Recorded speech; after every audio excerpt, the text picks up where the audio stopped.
안녕하세요, 비멀입니다. 오늘 저는 지금 우리 집 베란다에 나와 있고요. 우리 집에서 저렇게 축구 경기장이 잘 보이는지 몰랐어요. 관중도 심지어 많아.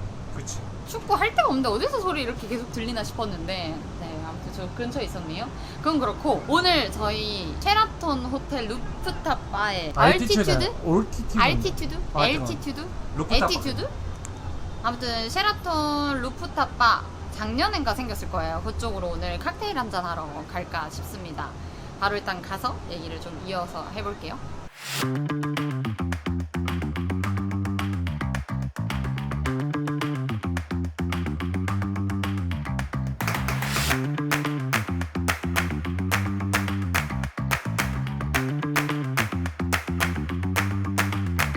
여기 준 건 언니 봤어?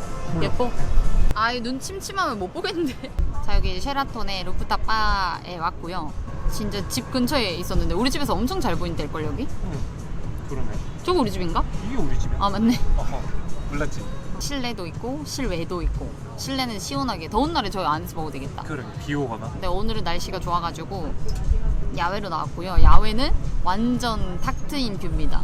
왼쪽으로는 우리 집 뷰가 있고요. 무황탄 호텔 뷰랑 바다 뷰를 같이 가지고 있는 예쁘고 반짝반짝 그런 뷰입니다. 오른쪽으로도 바다 뷰예요. 근데 이제 조금 더 시내 쪽 뷰가 상당히 괜찮네요. 여기는 뭐 입장료가 있지는 않지만 일단 음료 하나당 가격이 한 18만 5천 동이 기본 라인이더라고요. 한 잔에 10,000원 정도 하는 돈입니다. 가격이 좀 있지만 가격 아깝지 않을 정도예요. 뷰가 너무 예쁘게 잘 트였어요. 반짝반짝 그 층수도 딱 적당하고 너무 좋아. 그리고 사실 조금 무섭긴 해. 여기 바로 이렇게 하면 끝이야. 저희가 오늘 시킨 메뉴 일단 2가지예요. 이게 피나콜라다라는 음료고 파인애플 주스 베이스더라고. 그거는 라임 베이스로 된 카프리 싹. 한입 먹으니까 싹 사라졌는데. 괜찮아? 괜찮아? 음료 같아. 아니 이거 너무 시던데 방금? 어떻게 먹었어? 저는 오늘 또 할 얘기를 준비를 해봤는데 오늘은 제 인생 스토리를 한번 풀자. 짧지만은 않은 인생. 진짜 스펙타클한 사람이야. 난 좀 스펙타클했어 좀. 물론 이 정도로 뭐 기구하다고 할 순 없지만 평범하진 않지. 댓글로도 물어봐 주신 분들 계셨어요. 얘 원래 뭐 하던 애였을까? 어쩌다가 베트남에 가게 됐을까? 저는 두구두구두구두구두구 8년차 은행원이었습니다. 8년차 은행원이라고 하니까 되게 진짜 나이 많네 라고 생각하실 수도 있는데 아직 20대 후반을 달리고 있고요. 입사를 좀 일찍 했다라는 얘기가 되겠죠. 제가 입사를 하게 된 이유부터 얘기를 해보자면요. 저는 20살에 멀쩡한 대학교를 다 들어갔고요. 제가 중퇴를 하고 21살에 은행에 입사를 한 거였어요. 제 고등학교 꿈은 원래 승무원이었고요. 승무원 학원을 다니고 공부하고 다닐 정도로 되고 싶었던 꿈이기도 했고요. 그렇게 연계를 해서 대학교도 외국어 전공으로 학교를 가게 됐습니다. 대학교 신입생들의 곳 OT에서 엄청난 큰 사건이 있었죠. 제 인생을 확 바꿨다고 해도 과언이 아닐 것 같은데요.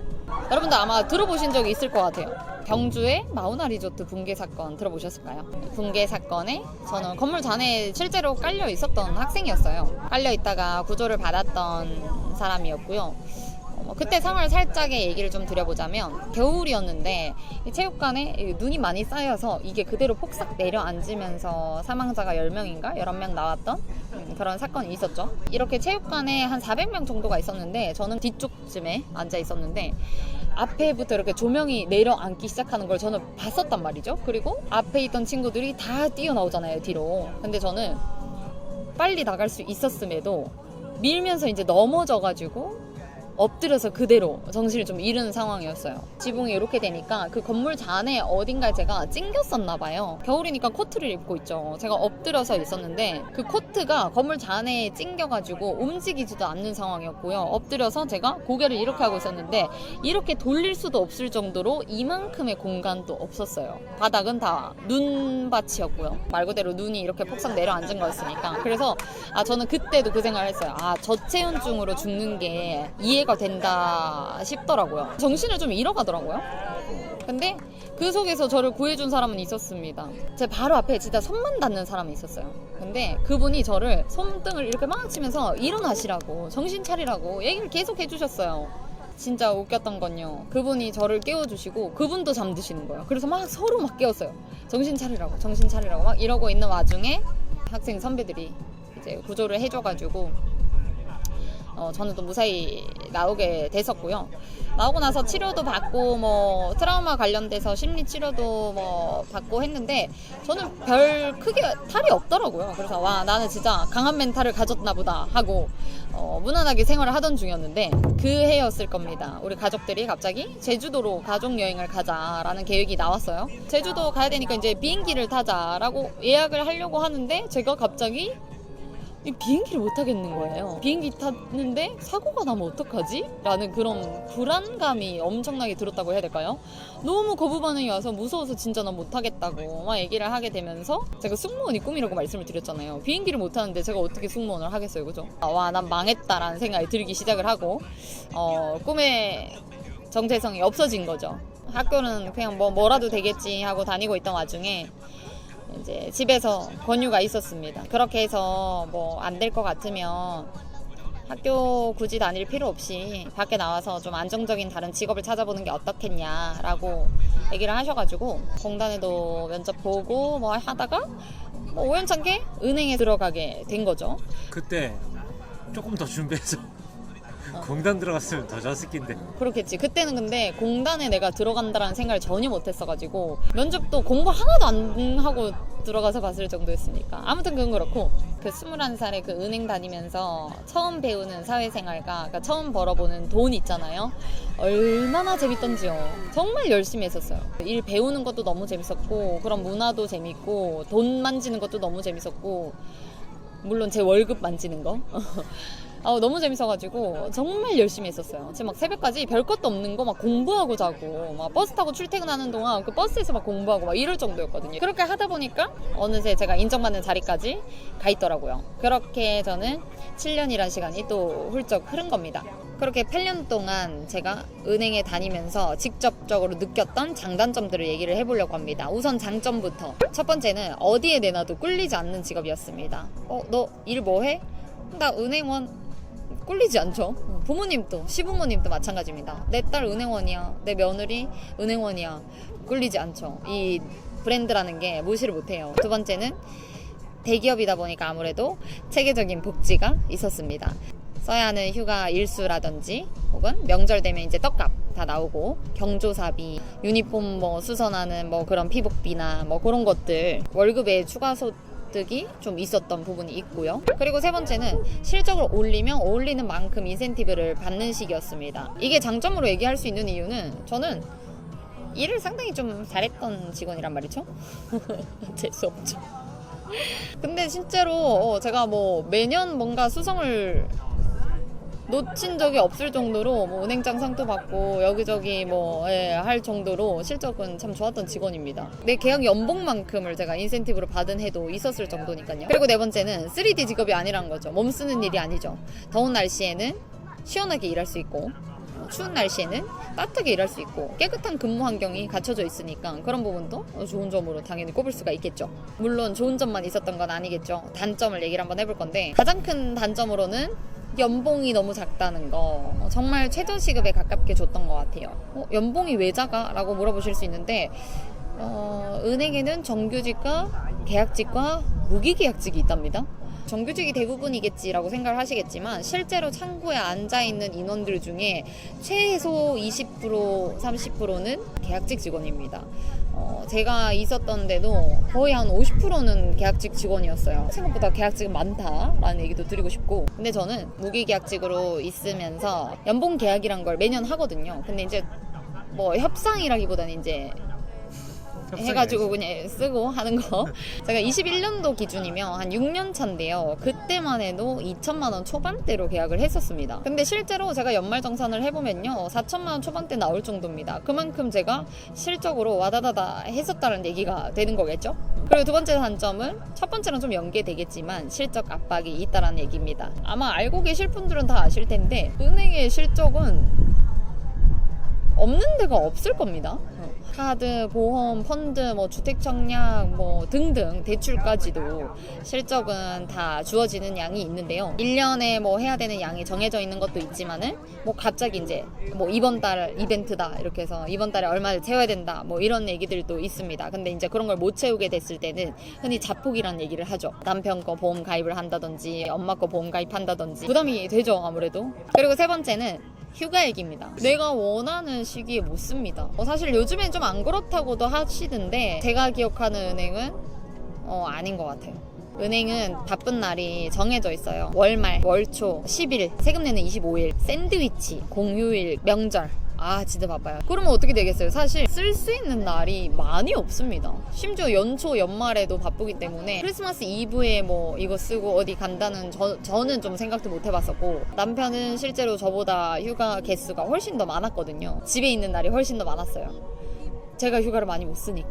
눈치 안 보고 쓰는 분들은 있겠지만요, 저는 이제 좀 어릴 때부터 그런 문화에 좀 찌들어져 있어서 그런가 모르겠지만 이런 거 있었습니다. 그리고 네 번째, 생각보다 은행원은 퇴근 시간이 들쭉날쭉합니다. 뭐 은행원들 9시에 문 열고 4시에 문 닫으니까 금방 출근하고 금방 퇴근하겠지. 생각보다 그렇지 않아요. 은행은 영업 전과 영업 후에 하는 일들이 생각보다 많고요. 출근 전엔 출근 전 준비니까 뭐 그럴 수 있다 치고 시제 마감하고 정리하고 뭐 해서 6시로 이제 퇴근을 하는데, 은행원들은 시대라는 게 있죠.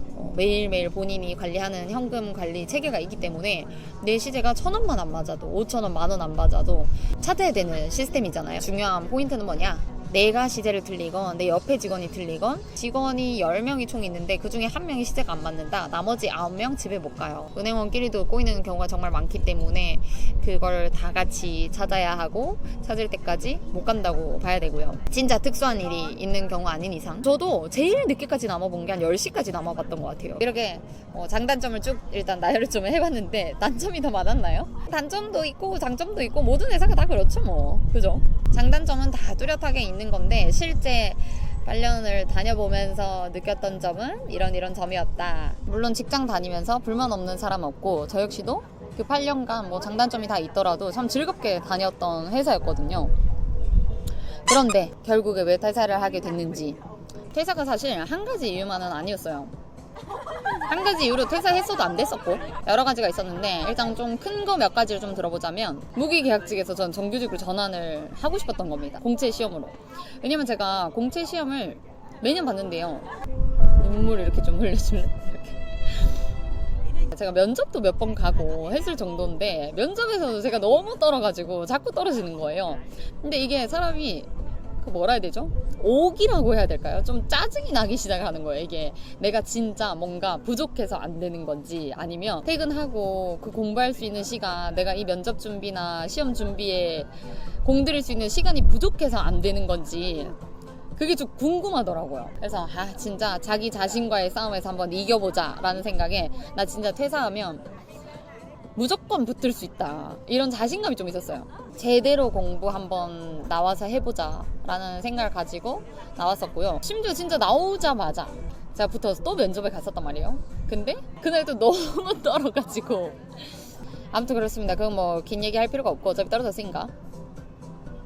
자, 일단 첫 번째 이유는 그거였어요. 나 자신과의 싸움에서 한번 이겨보자. 난 이길 수 있다. 그리고 난 정규직으로 들어가서 나는 이 무기계약직의 처우에 대한 이거를 내 스스로가 이기고 들어오겠다. 두 번째는 제 생활 환경이 너무 바뀌었다는 거예요. 남편이 여기 베트남으로 발령받은 게 정말 갑작스럽게 발령을 받았었어요. 그때 코로나인데 이제 인력이 긴급하게 필요하다 이렇게 해가지고 갈 사람 없어가지고 오빠가 이제 오게 됐는데, 오빠가 가고 나서 당장에는 좀 괜찮았었단 말이죠. 저 혼자만의 시간이 많아지다 보니까 여러 가지 생각들이 정말 많이 드는 거예요. 평소 같았으면은 그냥 퇴근하고 오빠랑 뭐 맥주 한잔 하면서 뭐 이런저런 얘기하면서 스트레스도 풀고 했을 텐데 이제 그런 소울메이트 한 명이 없어졌고 쓸데없는 생각들이 하나 둘씩 생기기 시작을 했는데 그 중에 하나가 이제 저도 나이가 좀 차다 보니까 제 나이보다 어린 사람이 들어오기도 하고 제 동년배가 들어오기도 하는데 나랑 비슷한 동년배지만 나는 무기계약직으로서 있는 거고 내가 물론 일의 짬밥은 훨씬 더 많이 찼지만 그 사람들은 정규직으로 들어와서 나보다 뭐 돈은 더 많이 받아가네 라는 거를 이게 정확하게 뭔가 탁 받은 적이 있었거든요. 받고 나니까 뭐야 그냥 내가 이 월급이면 사실 밖에 편의점 나가서 알바해도 이 돈은 받겠다라는 생각이 들기 시작을 하는 거죠. 현실적인 문제에 좀 부딪혔다고 해야 될 것 같아요. 제가 쌓아온 7년간의 경력이 좀 의미 없어지는 느낌이더라고요. 7년 일했으니까 나는 이 업무도 해보고 싶고 저 업무도 해보고 싶은데 나는 무기계약직이라서 이 업무에 손도 못 대는 상황이 되는 거예요. 그 친구들은 1년이 됐을 때도 그냥 그 업무를 할 수 있는데 받을 수 있는 자격이 되고 뭐 그런 것들 등등이 모이면서 그런 열등감 아닌 자격지심 아닌 뭔가의 그런 것들이 좀 있었죠. 그 외에도 여러 가지의 이유들이 있었는데 뭐 짜잘짜잘한 것들이었으니까요. 이런 것들이 좀 종합적으로 뭉쳐지게 되면서 제가 퇴사 결심을 하게 됐는데요. 제가 퇴사를 하겠다고 얘기를 2번을 했었어요. 같은 회사에서. 한 번은 23살 때 했던 것 같아요. 그때도 근데 같은 이유였어요. 정규직으로 그냥 들어오겠다고. 공부 다른 거 해보겠다고. 이제 이렇게 있다가는 그냥 이대로 시간이 흐를 것 같다. 나가겠다는데 부모님의 반대도 있었고요. 회사 측의 회유도 있었죠. 그리고 이제 3번째는 제가 마음을 좀 굳게 먹었었던 일이 있었는데 이렇게 오빠도 없고 막 그러다 보니까 제가 엄마한테 그 얘기를 했어요. 나 근데 진짜 진지하게 이번에 그만둘까 생각을 한다 라고 얘기를 했더니 예전 같았으면은 좀 더 참아봐라 좀 더 오래 다녀봐라 그래도 괜찮은 회사지 않냐 라고 얘기를 했을 텐데 그때는 딱 엄마가 그래 고생했다 라고 하는데 제가 진짜 거기서 모든 게 싹 나아져버린 느낌? 진짜 그래 나 고생했지 라는 생각이 갑자기 빡 들면서 아 그만둬야겠다 라고 생각을 하고 오빠한테 얘기를 했다가 보고섬이 진당 났었죠. 제가 말했잖아요. 남편 T랑 완벽한 T입니다. 내가 힘들었던 그런 감정들의 이해를 해주기보다도 너 그럼 우리가 이때까지 이렇게 쌓아놨던 그런 생활 패턴들, 생활비 패턴 어떻게 할 거야? 너 지금 얼마 버는데 그거 없어지면 어떻게 재울 거야? 뭐 이런 식의 질문을 하면서 오빠는 왜 내 마음 몰라줘? 막 하고 완전 진당 싸웠던 기억이 나는데 지금에서는 그가 진작 퇴사를 하라고 말하지 않은 거를 후회를 한다고 할 정도죠. 퇴사한 지 1년이 되고 나서 생각을 해보니까 적당한 시기에 잘 퇴사한 것 같아.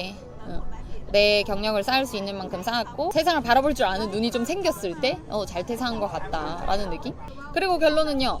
지금 퇴사하고 이 베트남의 나트랑이라는 곳에 와서 너무나 행복하게 잘 살고 있는 모습이죠. 일부 구독자님들은 저를 보신 분들도 계시겠지만 저도 간단한 일 하나를 하고 있기도 하고요. 유튜브라는 것도 도전을 해볼 기회가 또 생겼고 여러 가지 방면으로 저도 도전할 수 있는 사람이 오히려 더 된 것 같아서 더 즐겁고 행복한 삶을 보내고 있는 요즘입니다. 그리고 혹시 이제 간혹 가다가 네가 퇴사한 이유 적성에 안 맞아서 퇴사한 거 아니냐 네가 일을 못해서 그런 거 아니냐 은행을 다녔던 8년 내내요. 누가 저한테 은행 일 많이 힘들지 않냐라고 물어봤을 때 저는 그렇게 대답할 수 있는 사람이었어요. 나는 이렇게 적성에 맞는 일이 없다라고 생각한다고 얘기를 할 정도입니다. 사람 만나는 거 되게 좋아했고요. 사람 응대하는 거 정말 잘했고요. 잘했다고 하기엔 좀 재수없다. 실적으로도 괜찮았고 저는 사회생활 하는 것도 되게 좋아했고요. 손님으로 받는 스트레스는 적어도 없을 정도였고 적성에 참 잘 맞았던 회사였거든요. 퇴사 이유가 적성에 안 맞아서 일을 못해서는 전혀 아니다. 난 그렇게 얘기하면 억울하다 라고 얘기할 수 있을 정도입니다. 질문인데 혹시 네가 동생이 있어 은행 계약직 들어간대 들어가라고 할 거야? 막 선뜻 들어가라고는 못하겠어. 왜 직업 볼 때 너무 눈이 높으면 나이 들 때까지 취직 못한다라는 얘기도 있겠지만은 계약직이라는 이름을 가지고 있지만 내가 이 직업이 좀 안정적인 직업이다라는 생각 때문에 사람이 나태해지는 거는 확실한 것 같아요. 본인이 취준 조금 막 해봤고 했었는데도 안 됐다면 그래 은행 계약직 괜찮으니까 한번 해봐 라고 할 수도 있을 것 같은데 한 23살, 24살, 25살이 뭐 은행 계약직 들어간다고 하면 조금 더 취준을 더 해봐라 라고 얘기를 해주고 싶은? 현명하죠. 현명한 지금 솔루션 완전 대박이에요. 솔로몬 같이. 진짜 나도 그렇게 생각해. 완전 현답이지 않아? 이때까지 어떻게 살아왔는지 간단하게 좀 압축을 해서 얘기를 좀 드려봤는데요. 생각보다 얘기가 좀 딥해지기는 했죠. 근데 딥할 수밖에 없는 얘기예요. 취준을 준비하시는 분이 이 영상을 볼지는 모르겠으나 뭐 그런 장단점이 좀 있다라는 얘기를 좀 드리는 바고요. 현재는 행복하다. 이게 결론. 나트랑 생활은 정말 좋다. 안 궁금한 얘기일 수도 있었을 텐데요. 네. 뷰머리가 좀 궁금하다 하셨던 분들은 이게 재밌는 얘기가 또 하나 됐지 않았을까라는 생각을 합니다. 영상 봐주셔서 감사해요. 칵테일 이제 좀 다 먹었으니까요. 제 생각에는 2차는 기본이고 3차도 갈지도 모르겠다. 이러니까 내가 회식 좋아하는 거라. 그래. 회식에서 정말 시끄러웠던 사람 저였거든요. 영상 봐주셔서 감사해요.